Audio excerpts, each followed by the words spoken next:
ஓம் சகனாவவது சகனோ புனக்து சக வீரியங்கரவாவகை தேஜஸ்வினாவதீதமஸ்து மா வித்விஷாவகை. ஓம் சாந்தி சாந்தி சாந்தி. தைத்திரிய உபனிஷத் 37வது வகுப்பு, பிரம்மானந்தவல்லி முதல் அணுவாக்கத்துடைய 2வது பகுதி. தஸ்மாத்வா ஏதஸ்மாத் ஆத்மன ஆகாச சம்பூதஹ ஆகாஷாத் வாயுஹ வாயோரக்னிஹ அக்னேராபஹ அத்ய பிருத்திவி பிருத்திவ்யா ஓஷதயஹ ஓஷதிப்யோ அன்னம் அன்னாத் புருஷஹ சவா ஏஷ புருஷோ அன்னரசமயஹ தஸ்யேதமேவ சிரஹ அயம் தக்ஷிண பக்ஷஹ அயமுத்தர பக்ஷஹ அயமாத்மா இதம் புச்சம் பிரதிஷ்டா ததப்யேஷ ஸ்லோகோ பவதி. தஸ்மாத்வா ஏதஸ்மாத் ஆத்மன ஆகாஷ சம்பூதஹ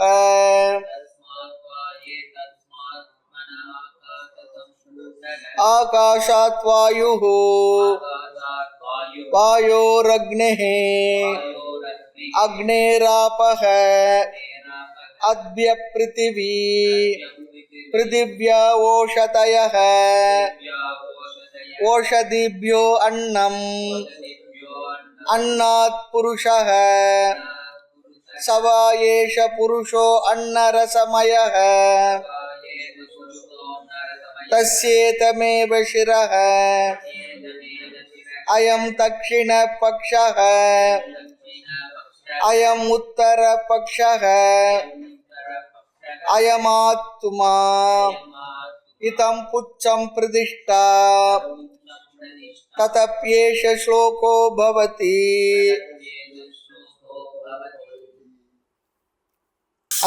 இந்த ஆத்மாவிலிருந்து இந்த ஆகாசமானது சிருஷ்டியானது தோன்றியது சொல்லி பார்த்தோம். அந்த பிரம்மனிலிருந்து, அந்த பிரம்மமாகி இந்த ஆத்மாவிலிருந்து, அதுவே சிருஷ்டிக்கு காரணம் பார்த்தோம். அதுவும் மாயையோடு கூடிய ஈஸ்வரன் தான் சிருஷ்டி காரணம் என்றெல்லாம் பார்த்தோம். அந்த மாயையில் உள்ள குணங்கள் ஒவ்வொன்றாக வெளிப்பட இந்த சிருஷ்டியானது ஆகாசமாகவும் வாயுவாகவும் அக்னியாகவும் நீராகவும் நிலமாகவும் தோன்றியது என்றெல்லாம் நாம விளக்கத்தை நேற்று வகுப்புல முறையா பார்த்தோம். உபனிஷத்தும் வேகமா அந்த சிருஷ்டியை சொல்லி சென்று விட்டது. காரணம் என்னன்னா, சிருஷ்டியை நாம நிறைய பார்த்துருப்போம்.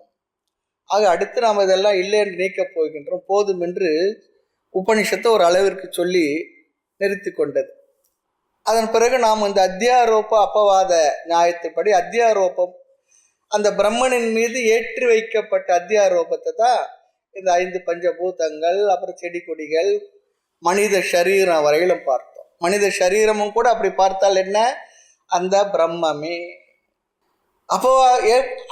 அத்தியாரோபம் செய்த பிறகு அப்பவாதம் பண்ணணும்.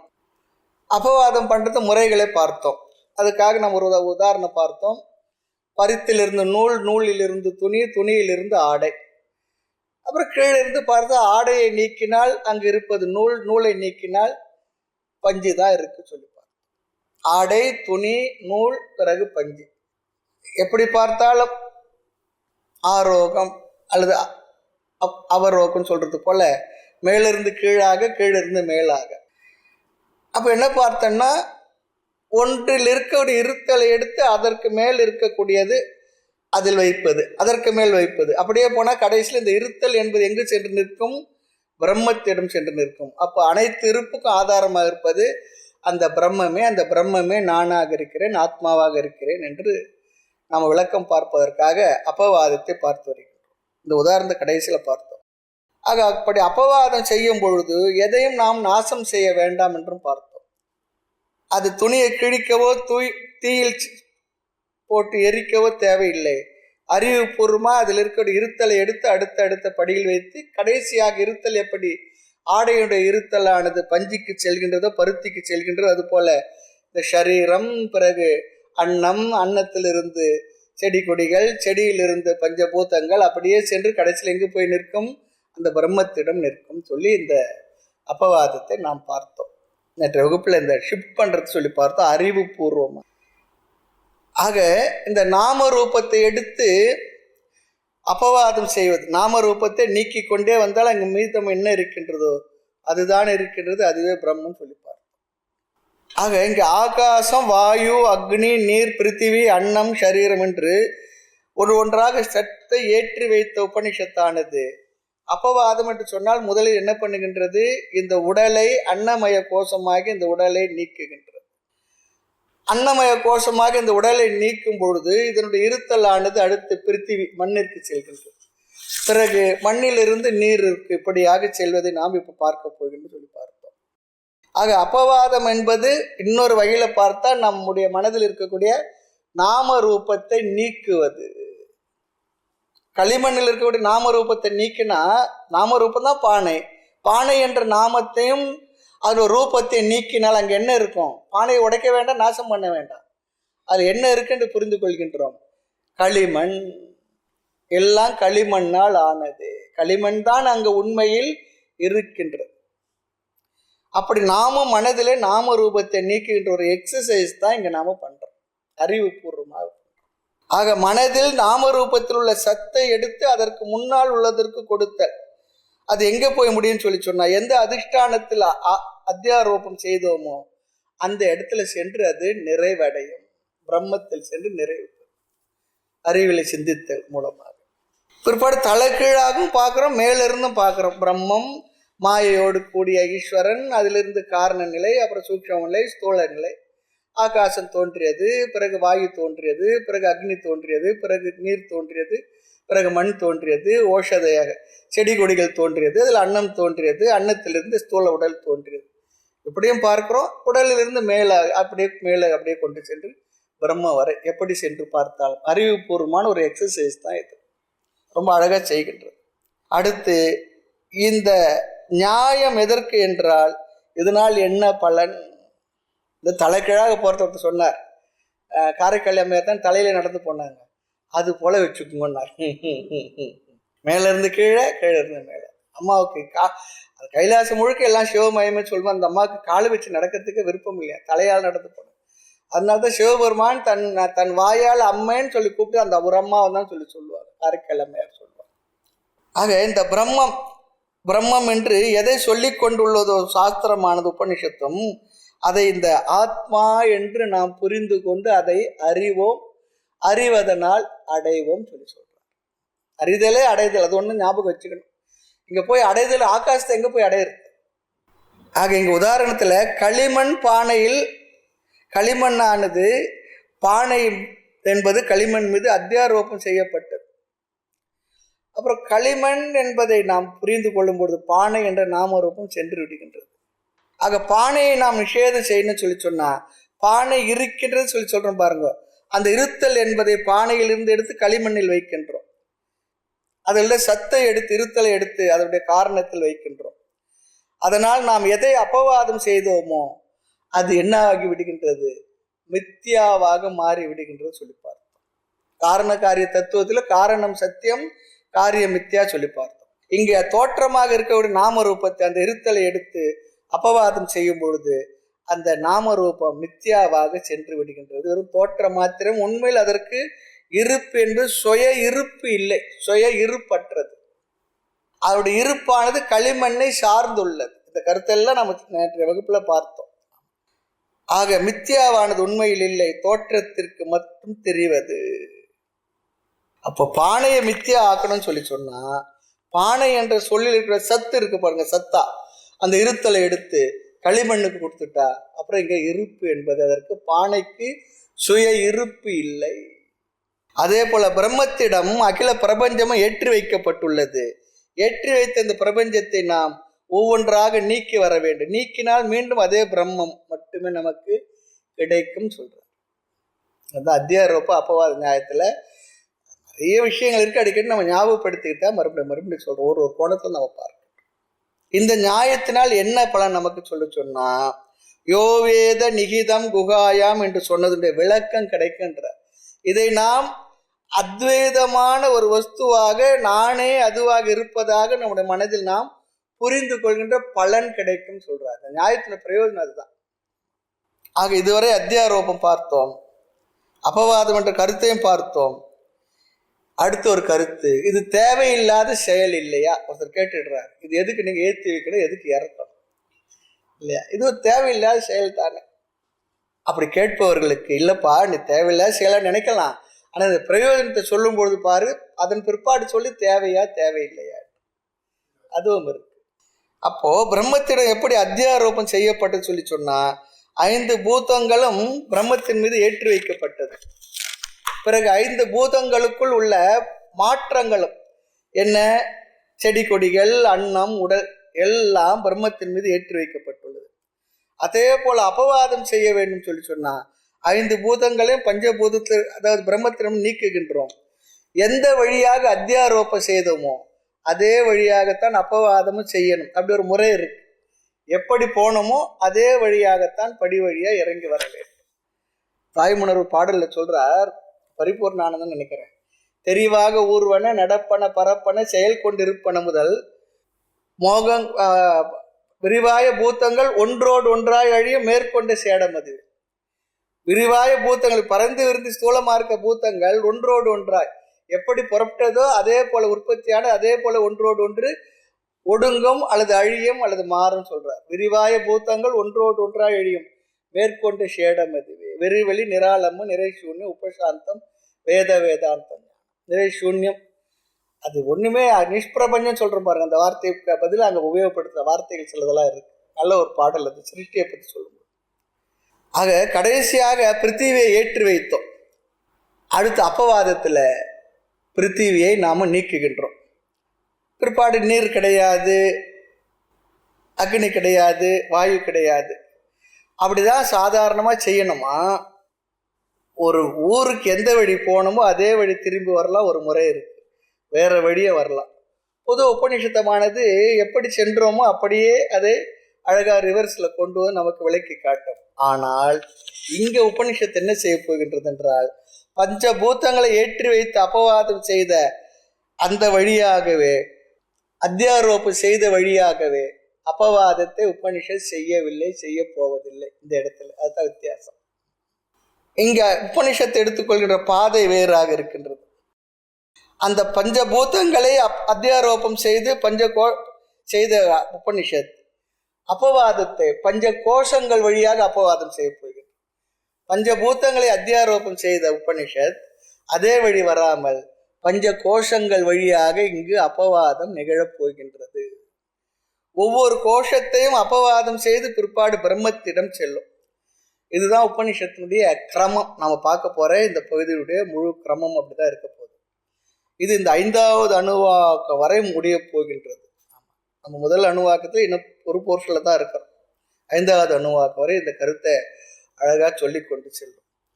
ஒவ்வொரு கோஷமாக எடுத்துக்கொண்டு அது பிரம்மன் இல்லை இல்லை என்று அப்பவாதம் செய்யும். சரி, இதுல இன்னொரு சந்தேகம், அடுத்த ஒரு கருத்து என்னன்னா, கோஷங்கள் சொன்னா 5 கோஷங்கள். அந்த கோஷங்கள் என்றால் என்ன, அதை நாம சுருக்கமா பார்க்கணும். நம்ம உத்தர கோஷம் அங்கில பார்த்தோம் பாருங்க. அது கோஷம் என்றால் என்ன? 5 கோஷங்கள். ஒவ்வொரு ஜீவனுக்கும் அப்படின்னா நம்ம எல்லோருக்குமே பொதுவாக 3 சரீரங்கள் சொல்லப்படும். ஒன்று ஸ்தூல சரீரம், சூக்ஷ்ம சரீரம், இவை 2க்கும் ஆதாரமாக இருக்கக்கூடிய காரண சரீரம். ஸ்தூல சரீரத்தில் விழிப்பு நிலையில ஸ்தூல சரீரத்தில் அபிமானம் இருக்கு. கனவு நிலையில சூக்ஷ்ம சரீரம் என்ற மனதில் அபிமானம் இருக்கு. ஆழ்ந்த உறக்கத்தில் 2த்திலும் அபிமானம் இல்லை, ஆனால் ஏதோ ஒன்று இருக்கு, அதுக்கு பேர் தான் காரண சரீரம்.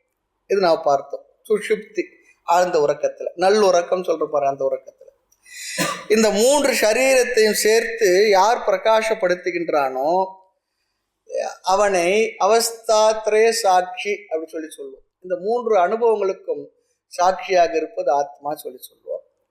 அடுத்து அதை சொன்ன பொழுது தத்துவபோதத்தில் பஞ்ச கோஷங்களுக்கும் சாட்சியாக இருப்பது அப்படியே ஒரு கருத்தை பார்த்திருக்கின்றோம். பஞ்ச கோஷ அதீதக சன்னு ஷரீரத்ரயம், இந்த 3 ஷரீரங்களுக்கும் சாட்சியாக எந்த ஒன்று இருக்கின்றதோ, ஆமாம், பஞ்சகோஷ வெத்திரிக்த ஆத்மா அப்படிலாம் அந்த வார்த்தையெல்லாம் தத்துவ நமக்கு ஞாபகம் வந்து அந்த வார்த்தைகள் நம்ம ஞாபகம் அப்படிலாம் பார்த்தோம் பாருங்க. அந்த சாட்சிக்கு தான் ஆத்மான்னு சொல்லி நம்ம பேர் கொடுத்தோம். அங்கே ஆத்மா அனாத்ம விசாரத்தை நம்ம செய்திருக்கின்றோம், பகவத்கீதையிலே செய்திருக்கின்றோம் 2வது அத்தியாயத்திலே. ஆக இந்த 3 ஷரீரங்களைத்தான் எதற்காக இதெல்லாம் சொல்றேன்னு சொன்னா, இந்த 3 ஷரீரங்களைத்தான் 5 கோஷமாக இங்கு சொல்லப்படுகின்றது. இந்த 3 ஷரீரங்களை 5 கோஷமாக, ஏனென்றால் புரிந்து கொள்வதற்காக அப்படி சொல்லப்பட்டிருக்கும், வேற ஒன்றும் இல்லை. நம்ம வீட்டில் அந்த காலத்தை படியை ரொம்ப பெருசாக போட்டு வச்சுருப்பாங்க, தாத்தா காலத்து அவங்களுக்கு. ஆனால் பலம் இருந்தது, அவங்களாம் கொஞ்சம் நல்லா சாப்பிட்டாங்க. நம்ம தான் எங்கே அப்போ என்ன பண்ணுவோம், அந்த பெரிய படிகளில் 3 படியை 5 படியை ஆக்கி என்ன பண்ணுவோம், சுலபமாக ஏறி செல்வதற்கு வழி பண்ணிக்கும். அது போல 3 ஷரீரங்கள் மூலமாக ஒரு வகையில் விளக்குகின்ற சாஸ்திரமானது அதையே 5 கோஷமாக சொல்லி விளக்குகின்றது, வேற ஒன்றும் இல்லை. இது எங்கே இருக்குன்னு சொல்லி தேடிடக்கூடாது. 3 ஷரீரங்களை 5 கோஷமாக சொல்லுகின்றது. இந்த 3 ஷரீரத்தில் 5 கோஷங்கள் எங்கே இருக்கு சொல்லி பார்த்தா, ஸ்தூல சரீரம் அதுதான் அன்னமய கோஷம். இப்போ நம்ம பார்க்கிற இந்த ஸ்தூலமான உடல் இருக்க, இது அன்னமய கோஷம். ஸ்தூல சரீரத்தை அன்னமய கோஷம் சொல்றது. சூக்ஷ்ம சரீரம் 3 கோஷமாக பிரிக்கப்படுகின்றது. என்னென்ன? பிராணமய கோஷம், மனோமய கோஷம், விஞ்ஞானமய கோஷம். இந்த 3 சூக்ஷ்ம சரீரம், அதை 3ஆக பிரிக்கின்றது. பிராணமய கோஷம், நம்ம பிராணம் போயிட்டு வர ஒரு சிஸ்டம் இருக்காது. மனோமய கோஷம், மனதை தான் மனோமய கோஷம் சொல்றது. அடுத்து விஞ்ஞானமய கோஷம் சொல்றது சயின்ஸ்னு அர்த்தம் இல்லை, புத்தி, அறிவு. இந்த இங்கே வந்து விஞ்ஞானமய கோஷம் சொல்லி. அப்போ சூக்ஷ்ம சரீரத்தில் 3 கோஷங்கள், ஸ்தூல சரீரத்தில் 1 கோஷம் அன்னமய கோஷம், 4 ஆயிடுது. 5வது எங்க இருக்கு? காரண சரீரத்தில் ஆனந்தமய கோஷம். ஆழ்ந்த உறக்கத்தில் நாம் இருப்பது காரண சரீரம், அங்கே என்னவாக இருந்தோமோ அதுதான் ஆனந்தம். ஆகவே அதே ஆனந்தமய கோஷம் சொல்லி. ஆக இந்த காரண சரீரத்தில் ஆனந்தமய கோஷத்தை வச்சு தான் ஆத்மா ஆனந்தம் என்பதை நமக்கு நிரூபிக்கிறாங்க. அது வேற ஒரு விஷயம். அங்கே உடல் இல்லை, மனம் இல்லை, இந்திரியம் இல்லை, புத்தி இல்லை, எதுவும் இல்லை. ஆனால் ஏதோ ஒன்று இருக்குது, ஆனால் அது எனக்கு தெரியல. முடிச்ச உடனே சொல்கிறோம், அப்பா நிம்மதி ஆனந்தமாக தூங்கினேன். அதனால தான் அங்கே எதுவும் இல்லாத ஏதோ ஒன்று இருந்தது பாருங்கள், அதுதான் ஆத்மா. ஆக இந்த ஆத்மா இயல்பிலேயே ஆனந்த வடிவமானது. அதை வச்சுதான் அழகாக ஒரு லெவலுக்கு நமக்கு அதை விளக்கிறதுக்கு முயற்சி பண்ணுறாங்க. ஆக 3 சரீரம் 5 கோஷமாக பிரிக்கப்பட்டுள்ளது. இப்போ கோஷம் சொல்லி சொன்னா உரை சொல்லி அர்த்தம். ஆமா, உரை, கவர் சொல்லி அர்த்தம். இப்போ கத்தி போன்றதான் ஏதோ ஒரு உரையில் வச்சிருப்போம் பாருங்க. இப்போ நகையெல்லாம் என்ன பண்ணும், அதுக்கு ஒரு பெட்டி வச்சிருப்போம். அந்த நகைக்கு எது கோஷம்னு சொன்னா அது நகையெல்லாம் வைக்கிற ஒரு பெட்டி இருக்கும். அது போல கோஷம் சொல்லிச்சுன்னா உரை சொல்லி அர்த்தம். இந்த உடைவாள்னு எடுப்பார் பாருங்க, ராஜாங்களும் வச்சிருப்பாங்க, அது அப்படி சொல்லுவாங்க. அப்படி பண்ணாங்கன்னா அது கத்தி அது உள்ள இருக்கும். அதுக்காக அப்படி கத்தி போன்றவர்களை பயன்படுகின்ற ஒரு கருவி அந்த உரை சொல்லி சொல்லுவோம். மறைத்து வைப்பது சொல்லி அர்த்தம். ஆக 3 சரீரங்களை 5ஆக பிரித்து அது 5 கோஷங்களாக உதாரணமாக இங்கு சொல்லப்படுகின்றது. அதை 3 படிகளை 5 படியா மாற்றி சொல்றது, வேற எதுவும் புதுசு இல்லை, ஞாபகம் வச்சு. ஆக உண்மையில் அன்னமயம் என்கின்ற இந்த ஸ்தூல சரீரம் உரை என்று கூறினாலும் கூட இந்த சரீரங்கள் உரையை போன்று இருப்பதாக உதாரணமாக கற்பனை செய்தது தவிர அதுக்காக இந்த 5 உரைக்குள்ள அது ஒரு ஆத்மா சுருங்கி இருக்கு அப்படி சொல்லி அர்த்தம் இல்லை. அப்படி பண்ணிக்க கூடாது. ஏனென்றால் உரை சொல்லி சொன்னா அந்த உரைக்குள்ள இருக்கிற பொருள் உரையை விட சிறியதாக தான் இருக்கும். நம்ம சட்டை போடுறோம், இந்த சட்டை அல்லது நம்ம போடுற சட்டு பேண்ட் எல்லாம் நம்ம உடலை விட என்ன பெருசா இருந்தால் தான் நம்ம உடல் அதுல உள்ள போயிருக்கும். அதுபோல் உரைக்குள்ள இருப்பது சிறியதாகத்தான் இருக்கு. அதுபோல் ஆத்மா அப்படி இருக்கும்னு சொல்லி கற்பனை பண்ணிக்க வேண்டாம். ஆக உரைக்குள் ஒன்று இருப்பது போல கோஷத்திற்குள் ஒன்று இருப்பது போல 5 கோஷத்திற்குள் ஆத்மா இருக்கின்றது என்று சொல்ல போகின்றோம். அப்படி அன்னமய கோஷத்திற்குள் ஆத்மா இருக்கின்றது என்றால் அந்த ஆத்மா அன்னமய கோஷத்தை விட சிறியதாக இருக்க வேண்டும் இல்லையா? அப்படி ஒரு அர்த்தத்தை நாம் செய்து கொள்ளக்கூடாது. இங்கு சரீரத்தை கோஷமாக உரையை போன்று இங்கு கற்பனை செய்து நமக்கு விளக்குவதற்காக பயன்படுத்துகின்றது. ஏன் உதாரணமாக சொல்லப்படுகிறது சொல்லி சொன்னா 2 காரணம் இருக்கு. இந்த 5 இடத்தில் நான் என்கின்ற புத்தியை வைத்து ஆத்மா அறியப்படாமல் இருக்க காரணமாக இருப்பதால் இந்த கோஷங்களை உரை என்று சொன்னது. எதுல நம்முடைய அபிமானம் இருக்கு? உடல் அபிமானம் இருக்கு, பிராணல் அபிமானம்னா பசி தாகம் எல்லாம் பிராணமய கோஷத்தினுடையது. அப்புறம் மனோமய கோஷம் எல்லா உணர்வுகளும் எண்ணங்கள் இருக்கு. பிறகு புத்தி இருக்கு. இதுல எல்லாம் நான் என்ற அபிமானம் இருக்கு நமக்கு. ஆகினால் இந்த அபிமானங்களினால் ஆத்மா மறைக்கப்பட்டுள்ளதை போல் இருப்பதனால் இவைகளை கோஷங்கள் என்று சொல்லப்பட்டது. இது முதல் காரணம். இரண்டாவது காரணம், ஆத்மாவை இவைகள் மறைப்பதற்கு ஒரு காரணமாக இருப்பதனால் இவைகளை கோஷம் என்று சொன்னது. ஆத்மாவை பற்றி தெளிவை நமக்கு கொடுப்பதற்கு அல்லது அறிந்து கொண்டிருப்பதற்கு மறைப்பாக இருப்பதனால், மறைத்து வைத்துள்ளதனால் இதை கோஷம் சொல்லி சொன்னோம். ஒன்று அபிமானம் 5 இடத்துல இருக்கு, அதனால கோஷம் சொன்னோம். இது மறைக்க பயன்பட்டு உள்ளது போல தெரிவதா இது கோஷம் சொல்றோம். 2 காரணம் கோஷம் என்று சொல்வதற்கு. கத்தி உரை போல, உரை கத்தியை மறைப்பதால் கோஷம் என்று சொல்வதை போலன்னு சொல்றார். இந்த இடத்துல இந்த அளவுக்கு தான் உதாரணத்தை எடுத்துக்கணும். அதுக்கு மேல உதாரணத்தை நாம் எடுத்துக்கொள்ளக்கூடாது. எப்பொழுதுமே உதாரணம் ஏகதேசம் தான். ஒரு லெவலுக்கு மேல அதை நீட்டி செல்லக்கூடாது. உள்ளே உள்ளது என்ற அர்த்தத்தில் நாம் எடுத்துக்கொள்ளக்கூடாது. ஆக எப்படி 5 கோஷங்கள் ஆத்மாவை மறைக்க காரணமாகின்றது என்றால், இங்குதான் ஜீவன் அறியாமையினால் நான் என்கின்ற புத்தியை, உணர்வை, பாவனையை உடல்ல வைக்கிறான், பிராணில வைக்கிறான், மனதில் வைக்கிறான், புத்தியில வைக்கிறான். ஆகையினால இதுவெல்லாம் கோஷம் என்று சொல்லப்பட்டது. ஆனந்தத்துல வைக்கிறான். என்ன? எப்போ பார்த்தாலும் தூங்கிக்கிட்டே இருக்கிறது, அது ஒரு அபிமானம். நல்லா இருக்கு, சௌகரியமா இருக்கு, அது ஒரு அபிமானம் தானே. இவைகளெல்லாம் நான் என்ற அபிமானத்தை வச்சிருக்கிறாங்க. அதனால சொல்றாங்க. ஆக இந்த உடலில் நான் என்ற பாவனை வைப்பதனால் உண்மையான ஆத்மா மறைக்கப்படுகின்றது. பிராணனிலும் மனதிலும் புத்தியிலும் நான் என்ற உணர்வு வைப்பதனால் முக்கிய ஆத்மா அறியப்படவில்லை. ஆகவே இங்கு பஞ்ச கோஷம் என்று சொல்லப்படுவது நம்முடைய சரீரத்தை தான், 3 சரீரங்களைத்தான்.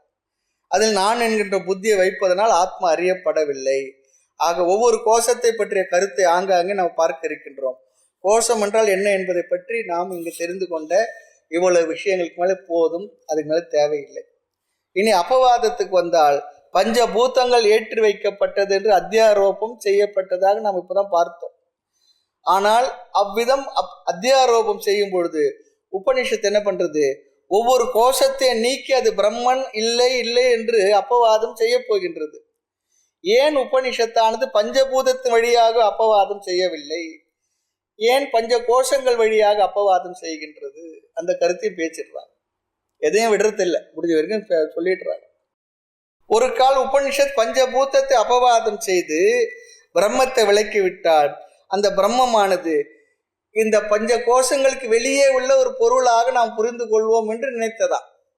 பஞ்சபூதங்களுக்கு வெளியே இருக்கு இந்த பிரம்மம். ஏற்கனவே பார்த்துட்டோம். அவர்தான் அந்த உபாதான காரணமாக இருந்து பிரம்மமே ஆகாசமா மாறியது, ஆகாசத்திலிருந்து வந்தது, ஆகாசத்துக்குள் வாயு படைக்கலாம் பார்த்தோம். இருந்தாலும் இந்த இடத்துல ஒரு சந்தேகம் அப்படி வந்து விட்டால் அதற்காக இங்க பஞ்சபூதங்கள் வழியாக அப்பவாதம் செய்யாமல் பஞ்ச கோஷங்கள் வழியாக அப்பவாதம் செய்கின்றோம். இல்லை என்றால் என்ன ஆகுன்னா, பூமிக்கு எது ஆதாரமாக உள்ளதோ அது அந்த பிரம்மன். அப்போ பிரம்மன் எடுத்த பூமி இல்லைன்னு ஆயிடும். அதுவே நம்ம புராணத்தெல்லாம் படிச்சிருக்கோம். அந்த பூமியை வேற உருண்டையை எடுத்து இந்த வராக அவதாரத்திலையா அப்படி பூமியை கொண்டு வந்து கொடுத்தாராக இருக்கார். அதெல்லாம் நம்ம மைண்டில் இருக்கும். ஆக இதெல்லாம் நீக்கி நம்முடைய மனதில் புரிந்து கொள்வதற்காக இந்த விஷயங்கள்லாம் உபனிஷத்தானது. அந்த கருத்தெல்லாம் அது உபனிஷத்து மனசில் வைத்து கொண்டதா இல்லையான்றலாம் நமக்கு தெரியாது. நாமும் நினைக்கிறோம். ஒரே ஆசை நமக்கு இப்படி சொல்றாங்க. ஆக வாயுக்கு ஆதாரமான பிரம்மனிடம் வாயு இல்லை, அதனிடத்தில் பூமி இல்லை, ஆகாசம் இல்லை என்று சொன்னால் நம்ம என்ன முடிவுக்கு வருவோமா? ஒரு பிரம்மம் இருக்கு, அந்த பிரம்மனிடத்துல பஞ்சபூதங்கள் கிடையாது என்று அந்த பிரம்மத்தை வெளியே ஒரு விஷயமாக நாம் கருதி கொண்டு விடுவோம், புரிந்து கொள்வோம். காரணம், ஏதோ ஒரு பிரம்மம் என்று அறிமுகப்படுத்த அந்த பிரம்மத்திடம் பஞ்சபூதங்கள் ஏற்றி வைக்கப்பட்டு பிறகு பஞ்சபூதங்கள் நீக்கப்பட்டால் அந்த பிரம்மனை பற்றிய அந்த பிரம்மன் என்ன ஆகிவிடுமா? ஒரு பாக்கிய பதார்த்தம். வெளியில் இவைகளுக்கு வெளியில் இருக்கின்ற ஒரு பதார்த்தமாக நாம் புரிந்து கொள்வோம். வெளியில் உள்ள பொருளாக பிரம்மனை நாம் புரிந்து கொள்வோம்.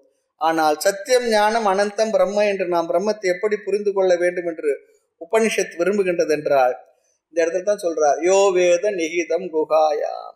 தன்னுடைய ஆத்மாவாகவே தானாகவே தன்னை அதுவாகவே இவன் புரிந்து கொள்ள வேண்டும் என்று உபனிஷத் கருதுகின்றது. எந்த நிலையிலும் இவைகள் பிரம்மத்துக்கு அப்பாற்பட்டது, வேறானது, தனியாக இருக்கின்றது என்ற எண்ணம் நம்முடைய மனதில் வந்துவிடக் கூடாது என்பதற்காக இவ்வளவு வேலை உபநிஷத் பண்ணது. இவ்வளவு விஷயங்கள் உபநிஷத் மனதில் இருக்கு, அதனுடைய இருதயத்தில் இருக்குன்னு சொல்றாங்க. ஆமா, இதை புரிந்தவர்கள் நமக்கு அழகா அப்படி சொல்றாங்க. ஆக வெறும் சத்தியம் ஞானம் அனந்தம் என்பதோடு முடிவடையவில்லை இங்கே.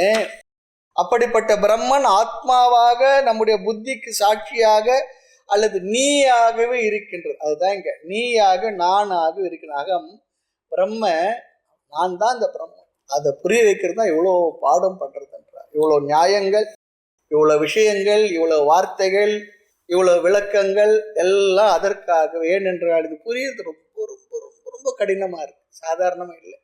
அதனால தான் ஒரு பெரிய சயின்டிஸ்டால் கூட இந்த கருத்தை புரிஞ்சிக்க முடியுமான்னு சொல்ல முடியாது. அதான் சொன்னாங்க, விஞ்ஞானிகள் எல்லாம் படைப்பை ஆராய்ச்சி செய்கின்றார்கள். ஆமாம், புறக்கருவி கொண்டு ஆராய்கிறான் விஞ்ஞானி, அகக்கருவி கொண்டு ஆராய்கிறான் மெய்ஞானி. அதுதான் அந்த மெய்ஞானி படைச்சவனை ஆராய்ச்சி பண்றான்.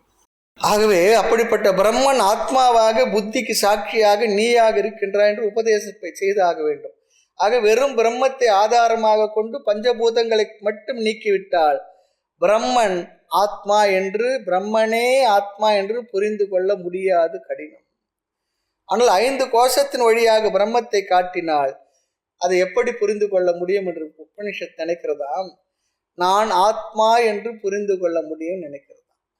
காரணம், எந்த இடத்தில் நான் நான் என்கின்ற அபிமான புத்தி இருக்கின்றதோ அந்த இடத்தை எல்லாம் அது நீ இல்லை இல்லை என்று நீக்கும் பொழுது அங்கு வேறு என்ன இருக்கின்றதோ அதுவே ஆத்மா, அந்த ஆத்மாவே பிரம்மன். அப்படி புரிஞ்சுக்கலாம். நம்மளோட அபிமானம் எங்க இருக்கு, அந்த கோணத்துல போறது. இந்த சரீரத்துல அபிமானம் இருக்கு, நான் நான் என்று மாறுதட்டு பெருமாள். நமக்கு எல்லாருக்கும் நான் சொல்றது உடலை வச்சுதானே சொல்றோம், அதுக்கு மேல இல்லையே. அதுக்கு மேல போனா இப்ப பிராணமய கோஷம், அந்த பிராணமய கோஷத்து தன்மை என்ன, பசி தாகலாம் அங்கதான் இருக்குன்ற. பசி தாகம் வரும்போது பிராணமய கோஷத்துல இருக்குன்னு சொல்லி அர்த்தம். நல்லா பிராணன் ஒழுங்கா செயல்பட்டுனா பசி தாகம் ஒழுங்கா இருக்குன்னு சொல்லி சொல்லுவாங்க. ஆமா, அடுத்து மனசுல இருக்கு, எல்லா எமோஷன்ஸ் அதுல அபிமானம் இருக்கு, வேற புத்தியில இருக்கு. எதெல்லாம் அபிமானம் இருக்கோ அது அபிமானங்களை நீக்கி கடைசியில பார்த்தாங்க என்ன இருக்கு, என்ன இருக்கோ அதுதான் நீ, அதுதான் ஆத்மா. அந்த ஆத்மா தான் பிரம்மன் சொல்லி அந்த ஆத்மா தான் பிரம்மன். ஒரு கால் வெளியில் உள்ள பிரபஞ்சத்தில் நான் என்கின்ற புத்தி இருந்ததென்றால், 5 பூதங்களில் நான் என்கின்ற புத்தி இருந்ததென்றால் உபனிஷத் பஞ்சபூத்தங்கள் வழியாக போயிருக்குமா? அந்த ஆதாரம் சொல்ற. ஏன் பஞ்சபூத்தங்கள் வழியாக செல்லாமல் பஞ்சகோஷ விவேகத்தின் மூலமாக அப்பவாதம் செய்ய வேண்டும்? அதுக்கு தான் இவ்வளவு காரணம் சொல்றார்.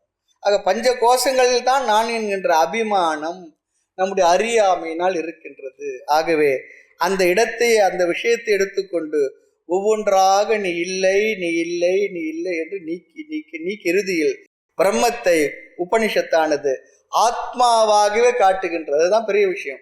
பிரம்மம் என்பது இன்னும் நமக்கு பிடிபடவில்லை என்றால் இதெல்லாம் நீக்கி நீயாக எதுவாக இருக்கின்றாயோ அதுதான் அந்த பிரம்மம். அப்படி புரிஞ்சுக்கொண்டு இந்த ஆத்மாவை புரிய வைக்கிறது கொஞ்சம் சுலபம்னு நினைக்கிறது சாஸ்திரம். ஆத்மா மூலமா பிரம்மத்தை, அதுதான் பிரம்மன்னு சொல்லி சொல்றது. ரொம்ப அழகான மெத்தட். கொஞ்சம் நல்லா யோசித்து பார்த்து, அமைதியாக உட்காந்து யோசித்து பார்த்து என்னமா அழகா நமக்கு சொல்றதுக்காக எவ்வளவு அழகா பெரியவங்களுடைய டெவலப் பண்ணியிருக்காங்க. ஆக எனவே பஞ்சகோஷத்து வழியாக உபனிஷத்து அப்பவாதம் செய்கின்றது. 5 கோஷங்கள் வழியாக அப்பவாதம் செய்து முடித்தால் முடிவாக என்ன கிடைக்கும்? ஆகவே முதல் என்ன பண்றதுதான் அன்னமய கோஷத்தை அறிமுகப்படுத்து, ஸ்தூல சரீரத்தை அறிமுகப்படுத்து. அப்படி சொல்லும் போது ஸ்தூல சரீரத்தை என்ன பண்ணுது, ஸ்தூல சரீரம் அதுதான் ஆத்மான்னு வேற சொல்லிட்டு. இப்போ நம்ம பாலப்பாட படிக்கிறப்பல எடுத்தோம் ஆண்ணா ஆவண்ணா, அது போல இந்த இடத்துல இந்த ஸ்தூல சரீரம் தான் ஆத்மான்னு சொல்றது.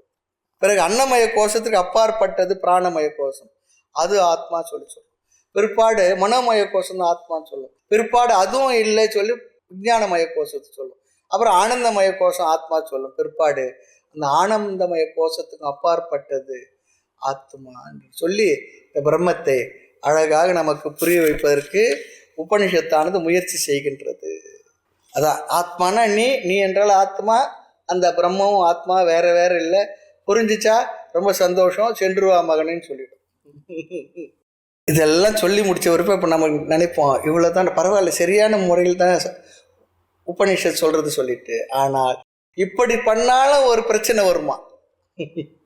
இப்படி பண்ணாலும் ஒரு பிரச்சனை வரும். இன்னொரு பிரச்சனை என்னன்னா, 5 கோஷங்களை நீக்கினால் அந்த 5 கோஷங்களுக்கு ஆதாரமான ஆத்மா கிடைக்கும். அந்த பிரம்மன் இந்த ஆத்மா என்று புரிந்து கொள்ளலாம். இதுல என்ன குறை வருமா?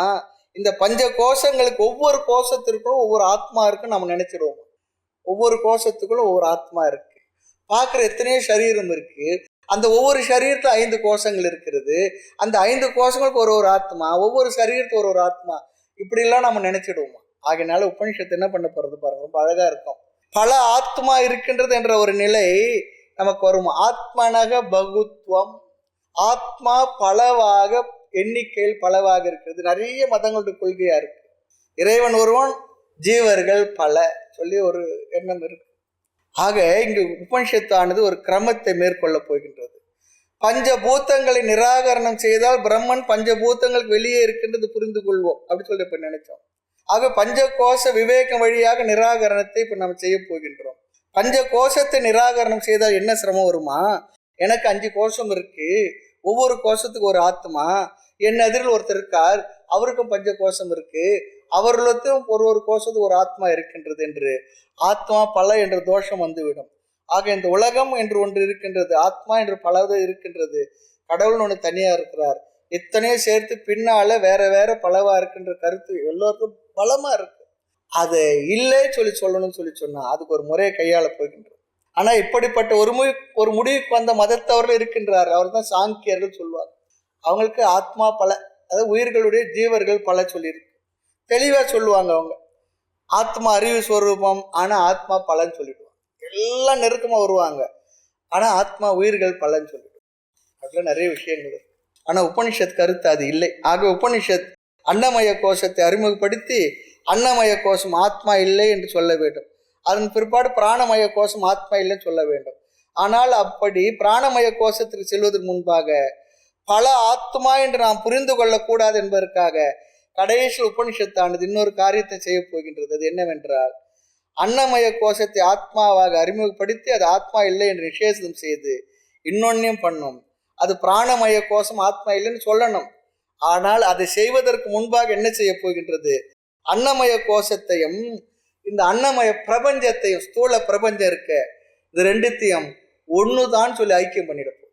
அப்போ பல என்ற கருத்து நமக்கு வராமல் இருப்பதற்காக இப்படி ஒரு முயற்சியை உபனிஷத் மந்திரமே பண்ண போகின்றோம். நம்ம பார்க்க போகின்றோம். ஐக்கியப்படுத்தும், சமஷ்டி வெஷ்டி ஐக்கியத்தை பண்ணிடும். அப்போ பல என்ற அர்த்தமானது நாம் செய்ய மாட்டோம். நமது அன்னமய கோஷமான உடலையும் வெஷ்டியையும் அன்னமயமான இந்த ஜட பிரபஞ்சத்தையும் சமஷ்டியையும் ஒன்று என்று ஐக்கியப்படுத்தும். அப்படி ஐக்கியப்படுத்தினா என்ன, இந்த ஒரு உடல் அடுத்து இருக்கிற பல உடல்கள் எல்லாம் என்ன ஒண்ணுதான். பல உடல் இல்லை என்னும் பொழுது பல ஆத்மா என்பதும் இல்லை, இருப்பது ஒரே ஆத்மா தான். அந்த ஒரு ஆத்மா தான் அந்த பிரம்மமாக இருக்கின்றது என்று ஐக்கியத்தையும் பண்ண போகின்றது. நடுவில் இந்த ஐக்கியத்தை பண்ணிக்கிட்டே தான் போகும். எல்லாத்தையும் சொல்லி பின்னால பண்ண போறதில்ல. அன்னமயத்தை நீக்கும் பொழுது வெஷ்டி அன்னமயம் நான் இல்லை சொல்லி சொல்லும்போது சமஷ்டியா இருக்கட்டும் மற்ற எல்லா சரீரங்கள், அந்த ஸ்தூல பிரபஞ்சம் என்ன, அதுவும் இதுவும் ஏக்கமேவ ஒன்று என்று ஐக்கியத்தையும் பண்ணிடும். ரெண்டாவதா ஒன்று இல்லை.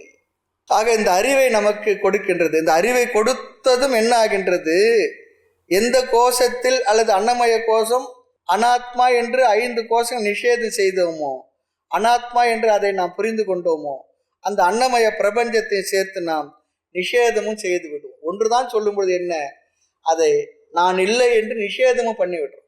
இந்த ஒரு உடல் மட்டும் நான் நினைக்கிறேன், இந்த மற்ற உடல் இருக்க அதுவும் ஒண்ணுதான் என்று சொல்லி இதுவும் ஆத்மா இல்லைன்னு நீக்கிறது.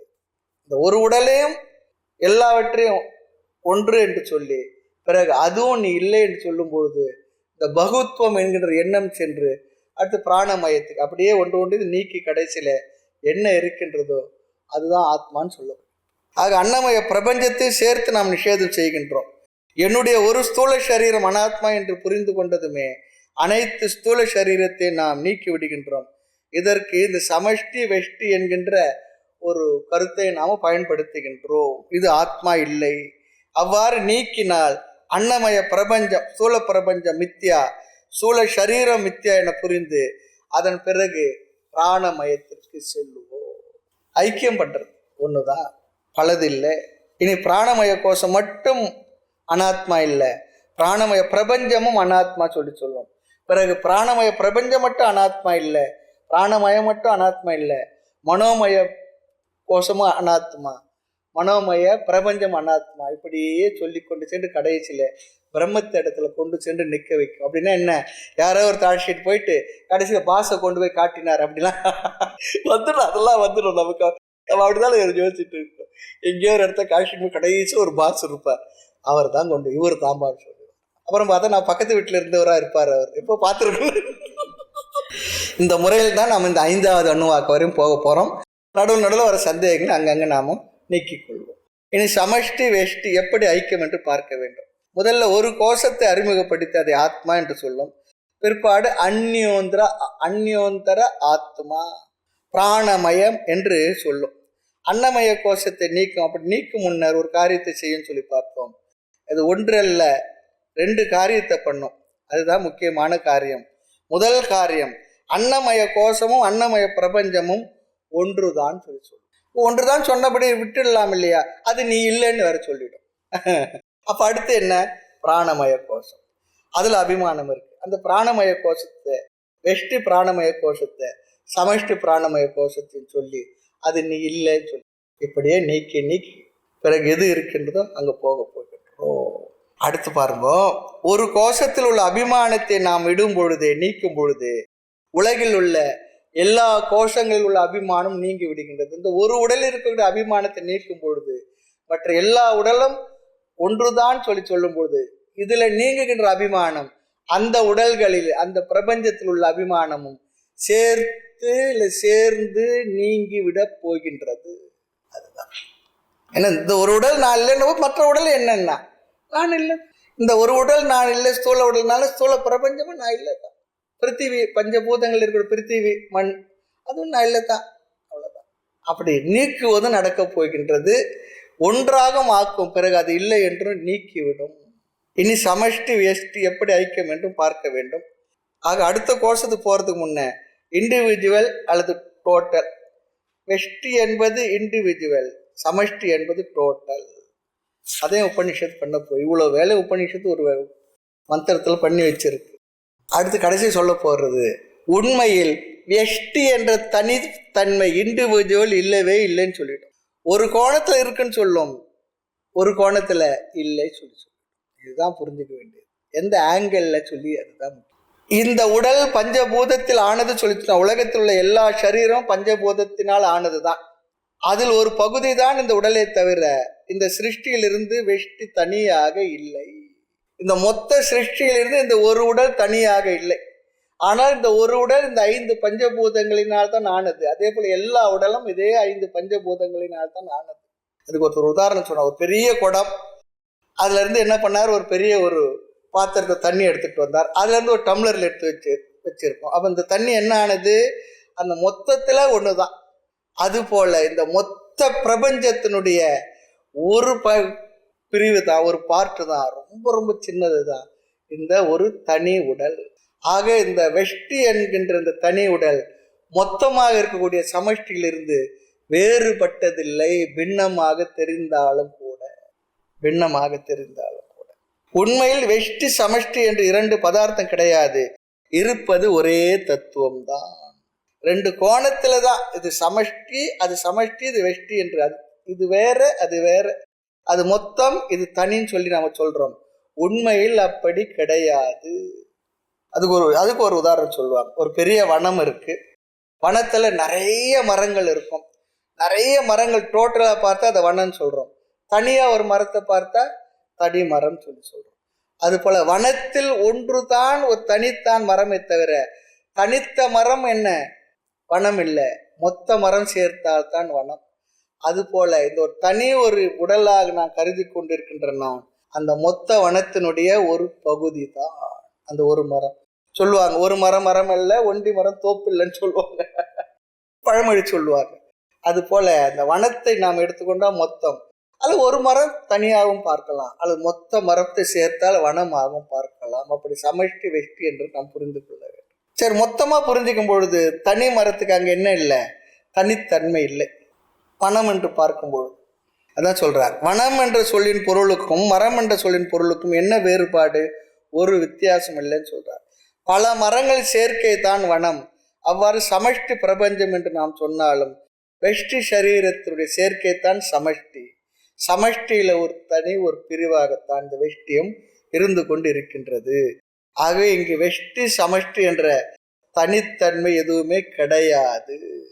ஆகவே இந்த ஸ்தூல உடலும் ஸ்தூல பிரபஞ்சமும் வேறுபாடு அற்றது என்ற வெஷ்டி சமஷ்டி ஐக்கிய ஞானத்தை நாம் அடைய வேண்டும்.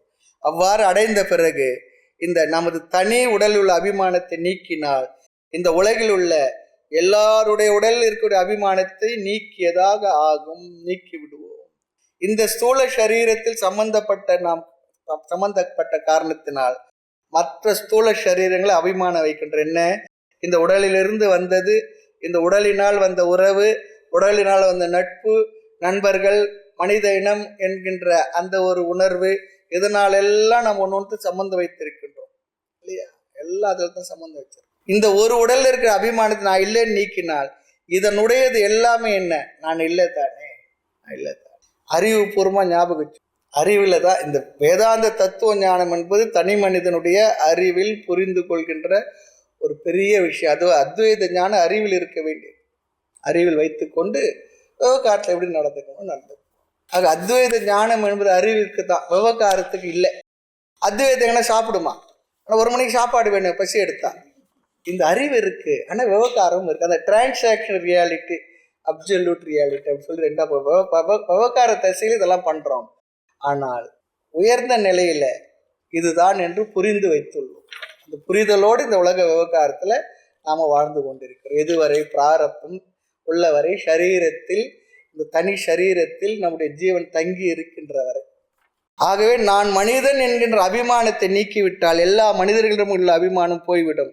ஆக இந்த ஸ்தூல சரீரத்தை எடுத்து விட்டால் உலகத்தில் எல்லா ஸ்தூல சரீரமும் போய்விடும் சொன்ன என்ன, நம்முடைய ஒருவருடைய அறிவில் புத்தியில் அது விலகிவிடும் சொல்லி அர்த்தம். அபிமானம் சென்று விடும் சொல்லி அர்த்தம். ஆக நாம் இந்த ஸ்தூல சரீரத்தில் அபிமானம் வைத்ததும் ஸ்தூல பிரபஞ்சத்தில் அபிமானம் கிடைக்கின்றது. கனவு நிலையில் இந்த ஸ்தூல சரீரத்தில் அபிமானத்தை மட்டும் விட்டு விடுகின்றோம்.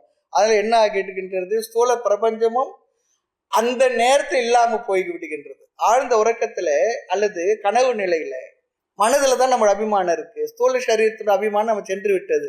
இந்த கண் இருக்கு, காது இருக்கு, எல்லாம் தான் இருக்கு, எல்லா உறுப்புகளும் அது கேட்கின்ற, பார்க்கின்ற, நுகர்கின்ற எல்லா சக்தி இருந்தாலும் கனவுல என்ன, இந்த ஸ்தூல பிரபஞ்சமும் ஸ்தூல பொருள்கள் இருக்கிற அபிமானம் என்ன ஆயிட்டது, போய்விட்டது.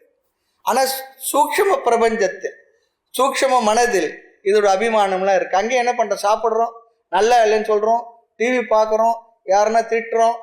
யாரெல்லாம் ஸ்தூலத்துல திட்ட முடியலையோ அவங்கெல்லாம் சூக்ஷ்மத்தை என்ன பண்றோம், திட்டி தள்ளிடுறோம். மாமியாரை திட்ட முடியுமா, நம்ம மருமகளா நேரடியா கனவுல திட்டுறோம். அங்க எதுல அபிமானம் இருக்கு, சூக்ஷ்ம சரீரத்தில் அபிமானம் இருக்கு, சூக்ஷ்ம பிரபஞ்சத்தில் அபிமானம் இருக்கு. அதனால தான் அங்க ஒரு உலகம் இருக்கு, அங்க ஒரு சிங்கம் வருது, அங்க ஒரு புலி வருது இல்லையா, யாரோ நம்மளை வெட்டிடுறாங்க, வெட்டிட்டு நம்ம தலையை நாம எடுத்துச்சுன்னு அழறோம். யார் தலை யார் அழறதாங்க நடக்கிறது, அங்க அபிமானம் அங்க போயிடுது.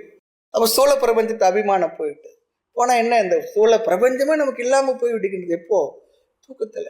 அதுக்காக இந்த ஸ்தூல பிரபஞ்சம் இல்லாம போயிடல, அனுபவத்துக்கு முடிச்ச உடனே என்ன, காஃபி எப்ப கொடுக்குறீங்கன்னு கேட்டுட்டு தானே எந்திரிக்கும் போது பிட் காஃபி வேணும் இருக்கு, அதான் சொல்றார். ஆக கனவு நிலையில் இந்த ஸ்தூல சரீரத்தில் உள்ள அபிமானத்தை மட்டும் விலகி விடுகின்றது.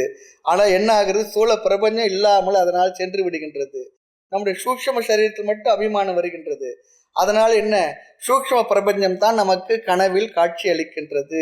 ஆக கனவு நிலையில் இந்த அகில பிரபஞ்சத்தை நீக்க என்ன சொல்கின்ற, இந்த உடலில் அபிமானத்தை விட்டு விட்டோம் என்றால் உடனே ஸ்தூல சரீர ஸ்தூல பிரபஞ்ச அபிமானமும் போயே போச்சு. அத்தனை பொருள்கள் மீது நம்முடைய அபிமானம் போயிடுச்சு. எவ்வளவு உயர்ந்த வைர கடுக்கனா வேற எதுனா போட்டு இருந்தாலும் தூக்கத்துல தெரியுதா நான் வைர கடுக்கனோடு தூங்குறேன்னு சொல்லிட்டு, தூக்கத்துல தெரியுதா நான் முதலாளின்னு தெரியுதா, தூக்கத்துல நான் கணவன் தெரியுதா, மனைவின்னு தெரியுதா, வேற ஏதோ தெரியுதா, ஒன்னும் தெரியல. நான் ஏழன் தெரியுதா, பணக்காரன் தெரியுதா, ஒன்றும் தெரியல. சமரசம் உலாவும் இடம் அதுதான். வீடு கார் எல்லாமே இருக்கு, ஆனா என்னுடைய மனதில் இல்லை, அபிமானம் போய்விட்டது. ஆக எவைகளையெல்லாம் என்னுடையது என்று நினைத்து வைத்துள்ளோம் அத்தனையும் கனவு நிலையில ஸ்தூல பிரபஞ்சமும் ஸ்தூல உடல் அபிமானம் சென்றதால் அவைகளின் அபிமானமும் போயே போச்சு, சென்று விட்டது. இவ்வளவு சொத்தின் மீது எனக்கு இருக்கு, அவ்வளோ என்னுடையதுன்னு சொல்றோம் தூக்கத்துல. இன்னொன்னு சொல்றார், உடலை விட ஒரு பெரிய சொத்து இல்லை. உடலே போய்விட்ட பிற்பாடு சொத்து என்ன பெரிய சொத்து. ஆக இது பிராக்டிக்கலா அனுபவத்துல சாஸ்திரமான நம்மளுக்கு அழகா வழிகாட்டு. அதுக்காக இன்னைக்கே நம்ம யாருக்கும் எழுதி கொடுத்துட போறதில்லை, இல்லைன்னு சொல்ல போறது இல்லை. சொன்னா நமக்கு வீடும் இருக்காது, இப்போ தூங்கவும் முடியாது, அது வேற விஷயம். ஆனா தெரியறது இல்லைன்னு சொல்றார். நித்திரையாய் தானே நினைவையர்ந்தால் நித்த நித்த செத்த பிழைப்பானது எங்கள் செய்கை பராபரமே சொல்றார். நல்லா தூங்கிட்டேன்னு சொன்னா அன்னாடு செத்துதான் பிழைக்கிறேன், நினைவு அயர்ந்து விடுகின்றது, ஒண்ணும் இல்லைன்னு சொல்றார். நித்திரையில் செத்த உடல் நேரும் உடல் கிச்சை வையா சுத்தர்களே நல்ல துறவோர் பராபரமே சொல்றார். துறவிக்குன்னு ஒரு லட்சணம் சொல்றார். அந்த கரணம் அடங்க துறப்பது மற்ற எந்த துறவு நன்றிருந்தாய் பராபரம் அப்படி சொன்னாலும் கூட இந்த வார்த்தை இதையும் சொல்றார். நித்திரையில் செத்த உடல் நேரும் உடல் கிச்சை வையா சுத்தர்களே நல்ல துறவோர். அதனாலதான் பாருங்க, தூங்கி எந்திரிச்சா குளிக்கணும்னு சொல்லி சொன்னா என்ன அர்த்தம்னா, தூங்கினா நம்ம செத்த பண்ணோமா, அதனால நம்ம எந்திரிச்சோன்னா குளிச்சிடணுமா, அப்படி ஒரு காரணத்தை சொல்லுவார். ஆக ஒவ்வொரு நாளும் உறங்கும் பொழுது நமக்கு என்ன, இந்த உடலில் அபிமானம் விட்டதாகின்றது. அப்ப இந்த பிரபஞ்சத்தையே நாம் விட்டதாகின்றது. பிற்பாடு சூக்ஷ்ம சரீரத்தில் அபிமானம் வந்து விடுகின்றது. சூக்ஷ்ம சரீரத்தில் அபிமானம் வந்த உடனே சூக்ஷ்ம சரீரத்தில் படைக்கப்பட்ட சூக்ஷ்ம பிரபஞ்சத்தில் அபிமானம் வந்து விட்டது. பிற்பாடு என்ன, அந்த கனவு நிலையம் தாண்டி ஆழ்ந்த உறக்கத்தில் எதன் மீதும் அபிமானம் நமக்கு இல்லை. சூக்ஷ்ம பிரபஞ்சமும் ஆழ்ந்த உறக்கத்தில் சென்று விடுகின்றது. கனவும் கிடையாது, ஆழ்ந்த உறக்கம். ஆகவே என்ன, அங்க என்ன இருந்ததுன்னா சமஷ்டியம் வெஷ்டியம் ஒன்றாகி விட்டது. ஒன்றாதான் இருக்கு, அது என்ன ஒன்றாகி விட்டது வார்த்தையை உபயோகப்படுத்துறோம், அவ்வளவுதான், வேறுபாடு இல்லை. இந்த இடத்துல ஆச்சாரிய ஆதிசங்கரர் சண்டால எதிர்க்க வந்துடுறான். கங்கையில குளிச்சுட்டு வர்றாரு. வரும்பொழுது பார்த்தா சிஷியர்கள்லாம் சொல்றாங்க, அவன் நாயை சமைத்துண்பவன் அப்படி சொல்லுவாங்க. சில நாய்களை பிடித்து கொண்டு ஒரு மாதிரி வராரு. சிஷியர்கள்லாம் ஒதுங்கி போ, ஆச்சாரியர் வர்றாரு, ஒதுங்கி போ சொல்றாரு. வந்துகிட்டே இருக்காரு. ரொம்ப கிட்ட வந்த உடனே ஆச்சாரியருக்கு அவரை அறியாம ஒதுங்கி போ சொல்லிட்டு அவன் பிடிச்சுக்கிறான். நீங்க எவ்வளவு பெரிய அத்வைத தத்துவத்தை உபதேசம் செய்பவர், நீங்க எப்படி சொல்லலாமா? மற்றவங்க சொன்னாங்கன்னா பரவாயில்ல, அவங்களுக்கு தத்துவம் புரியல, தத்துவத்தை புரிந்து ஆச்சாரியரா இருக்க நீங்கள் எப்படி சொல்லலாம் அப்படி சொல்லிட்டு ஒரு கேள்வியை கேட்குறான். அந்த கேள்விக்கான பதில் தான் மனிஷா பஞ்சக, அற்புதமான ஒரு டெக்ஸ்ட். நான் எடுத்திருக்கேன்னு நினைக்கிறேன் ஒரு கிளாஸ்ல எடுத்து. அப்போ அவர் கேட்குறார், எதிலிருந்து எதை விலகி போக சொல்கின்றீர்கள்? இதுதான் அங்க. உடலிலிருந்து உடலையா, சைத்தன்யத்திலிருந்து சைத்தன்யத்தை. உடலிலிருந்து உடலை விலகி போக சொன்னால் உங்களோட உடலும் ஜடம், என்னுடைய உடலும் ஜடம். ஜடம் ரெண்டும் ஜடமாற, ஜடம் ஜடத்தை விட்டு விலகாது, அசம்பவம். சைத்தன்யமாக நான் புரிந்து கொண்டால் சைத்தன்யம் விளக்க முடியாது. ஏன்னா சைத்தன்யம் எங்கு நிறைந்தது, அது எப்படி விளக்க முடியும்? ஆக எதிலிருந்து எதை விலகி போக சொல்கின்றீர்கள்? வேணும்னா உங்களோட உடல் பழம் அதெல்லாம் சாப்பிட்டு வளர்ந்த உடலா இருக்கலாம், இந்த உடல் மாமிசத்தை சாப்பிட்டு வளர்ந்த உடலா இருக்கலாம், இருந்தாலும் ரெண்டும் ஜடம் தானே. நிறைய கேட்கிறார். கங்கையில தெரிகின்ற சூரியனுடைய பிரதிபிம்பமும் சண்டாளன் வசிக்கின்ற பகுதி ஓடுகின்ற சாக்கடையில் தெரிகின்ற சூரிய பிரதிபிம்பமும் ரெண்டும் எதுனா அழுக்குப்படுத்த முடியுமா? அதுல மாற்றம் இருக்குமா? மண்குடத்திலும் பொற்குடத்தில் இருக்கக்கூடிய ஆகாசத்துல வேல்யூ எதுனா கூடுதலா இருக்கா? ரெண்டும் ஒண்ணு தானே. இப்பெல்லாம் ரொம்ப அழகா சொல்லி கடைசியில நீ தான் எனக்கு இந்த அறிவை கொடுத்த, நீ தான் என்னோட குரு. மனிஷா பஞ்சம் அருமையான ஒரு டெக்ஸ்ட் அது. கேள்வி பதில். அப்போ ஒரு சாதாரணமானவராக இருந்தா கூட எந்த அளவுக்கு ஞானம் இருந்திருக்கு, இந்த தேசத்துடைய விசேஷம் அது. சாமான்யமா கிராமத்துல ஒரு சாதாரண பாட்டி, அது பெருசா படிச்சு இருக்காது, அவங்களுக்கு இருக்கக்கூடிய தெளிவான வாழ்க்கையை பற்றிய தெளிவான பாடமும் இந்த கருத்துக்களும் ரொம்ப அழகு. அதெல்லாம் நம்முடைய குடும்ப பாரம்பரியமா வந்த விஷயங்கள். அதாவது மண்ணு இது ஆன்மீக மண்ணை தவிர வேற யாரோ சொல்ற மண்ணெல்லாம் இல்லை. ரொம்ப அழகான டெக்ஸ்ட். எதுக்கு சொல்லுவது, அது பேதம் இல்லை. ஆழ்ந்த உறக்கத்துல காரண சரீரம் இருக்கும் பொழுது இந்த ஸ்தூல சூக்ஷ்ம பிரபஞ்சத்தோட அபிமானம் நமக்கு இல்லை. அங்க ரெண்டும் ஒன்னா தான் இருக்கு, ஒன்னா தான் இருந்தோம், ஒன்னா தான் இருக்கு. கேட்கிறோம், யாரை விட்டு யாரை விலகி போக சொல்றேன். ஆக நம்முடைய சரீரமும் அன்னமயத்தால் வந்ததுதான். இந்த உலகில் உள்ள எல்லா சரீரமும் உணவுனால வளர்ந்தது தான். ஆகவே ஒரு விதமான பேதமும் இல்லை. நம்முடைய ஒரு அன்னமய கோஷத்தை நாம் நிராகரிக்கும் பொழுது, நீக்கும் பொழுது, எல்லா அன்னமய கோஷத்துல சரீரத்தின் உள்ள அபிமானம் நீங்கி விடுகின்றது. இந்த ஸ்தூல பிரபஞ்ச அபிமானம் நமக்கு நீங்கி விடுகின்றது. இப்படி செய்தால் என்ன கிடைக்கும்? ஸ்தூல சரீரத்தோடு ஸ்தூல பிரபஞ்சமும் நம்முடைய உணர்வுகளிலிருந்து அபிமானத்திலிருந்து விலகி விடுகின்றது, சென்று விடுகின்றது. அடுத்து சூக்ஷ்ம சரீரம் 3 கோஷத்தையும் நிராகரணம் செய்யும் பொழுது சூக்ஷ்ம பிரபஞ்சம் போய் விடுகின்றது. பிறகு ஆனந்தமய கோஷத்தை நிராகரணம் செய்யும் பொழுது காரண பிரபஞ்சம் மாயம் நீங்கி விடுகின்றது. கடைசி என்ன கிடைக்கின்றது என்றால் ஆத்ம பிரம்ம ஏகக, இந்த அறிவு நமக்கு கிடைக்கும். காரணம், இன்னொன்றாக ஒன்று கிடையாது, கிடையவே கிடையாது. பிரம்ம ஒக்கட்டே பரபிரம்ம ஒக்கட்டே, அது ஒண்ணுதான் இருக்கிறது, ஒண்ணுதான் இருக்கிறது, வேற ஒண்ணு இல்லை. அது அறிவுபூர்வமா புரிய வைப்பதற்கு சாஸ்திரமானது முயற்சி செய்யும்.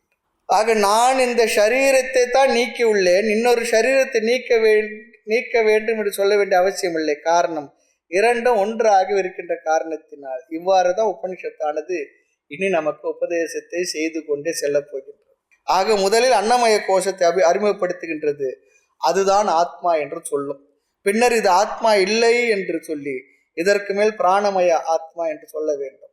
அப்படி சொல்வதற்கு முன்பாக அன்னமய கோஷமும் அன்னமய பிரபஞ்சமும் ஒன்று என்ற அறிவை சொல்லுகின்றது. ஒரு உத்தம அதிகாரியாக இருந்தால் உடனே புரிந்து கொள்வார். அப்படி இல்லை என்றால் அடுத்த கோஷத்திற்கு போறதுக்கு முன்னே ஒரு உபாசனை சொல்ல போகின்றது. ஸ்தூல சரீரம் ஸ்தூல பிரபஞ்சம் ஒன்று, சமஷ்டி வெஷ்டி ஐக்கியத்தை நாம் புரிந்து கொள்ளணும். அப்படி புரிந்து கொள்ளவில்லை என்றால் உபனிஷத் இன்னொரு காரியத்தை பண்ண போகின்றது. ஒரு கோஷத்திலிருந்து அடுத்த கோஷத்திற்கு போகும் முன்பாக சமஷ்டி வெஷ்டி என்பது எனக்கு புரியவில்லை என்றால் உபாசனை சொல்லிவிடும். அதாவது சொன்னார் கணக்காசிரியர் இருக்காரு, கணக்காசிரியர் பாடத்தை ஸ்டெப் பை ஸ்டெப்பாக சொல்லிவிடும். அதை புரிஞ்சுக்கிற சக்தி இருக்க மாணவன் புரிஞ்சுக்குவான். புரிஞ்சு கொள்ள முடியாத மாணவன் என்ன பண்ணுவார், ஒரு 10 முறை எழுதிட்டு வா, உனக்கு அந்த ஸ்டெப்பு புரியணுவார். எதுக்கு? அந்த இம்போசிஷனாக மனசில் அதை புரிய வைத்திடும். அதுபோல இந்த சாஸ்திரம் சொல்கின்ற அறிவை நாம் புரிந்து கொள்ள முடியவில்லை என்றால் அதை நீ உபாசனையாக செய். அப்படி உபாசனையாக செய்யும் பொழுது அந்த கருத்தானது மனதில் புரிந்து விடும். புரிவதற்கு வாய்ப்பு இருக்கின்று ஒரு உபாசனை சொல்ல போகுது. இங்கே மறுபடியும் உபாசனை, உபாசிய தேவத்தை, ஆலம்பனம் எல்லாம் வரப்போகின்றது. என்னென்னு நம்ம பார்ப்போம். அதை புரியாதவர்களுக்கு இம்போசிஷன் இல்லையா, அந்த அறிவு அவருக்கு வந்துவிடும்.